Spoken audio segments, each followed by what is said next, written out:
Once your gel has finished running, you will need to reveal the DNA. You can't actually see the DNA in the gel, so you're going to have to reveal it. We do that by staining the gel.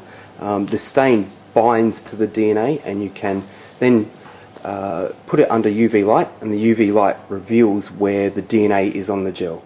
This stain binds DNA in a gel, so it can potentially also bind your DNA. So it's vital that you are very careful with this stain.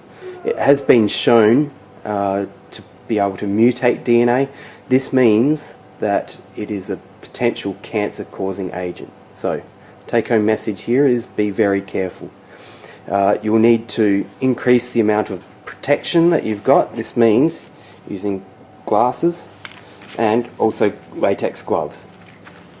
The other thing to be wary of is that we don't want too many people around the staining station, so it will be only one person from each group that does the staining procedure. The staining stations are found at the sinks around the lab.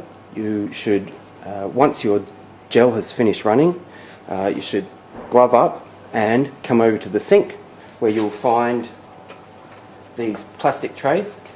You will also find the stain. Please leave most of the equipment here. Just pick up one of these plastic dishes and take it back to your gel tank. At your gel tank, take the top off. You know that your gel is sitting on a glass slide, so you just slide the gel off of that glass slide and into your plastic dish. Put the glass slide back into the gel buffer. At the staining station, make sure you know where your gel is. There'll be a lot of groups staining their gels at once. Take the stain and carefully pour in. You only need to just cover the gel.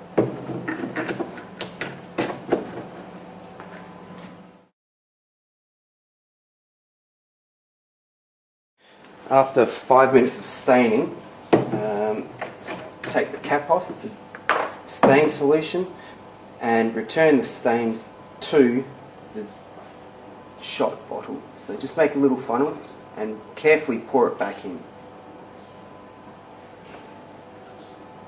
Put your thumb on top of the gel to make sure it doesn't leave the tray.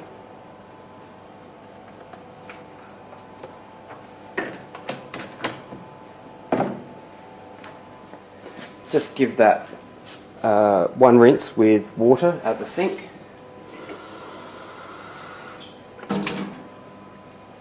And now you should take this over to be photographed under the UV light.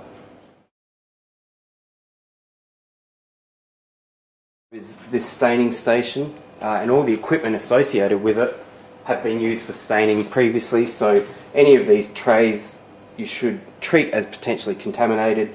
The bottle you should treat as potentially contaminated, so always wear gloves when you approach the staining area.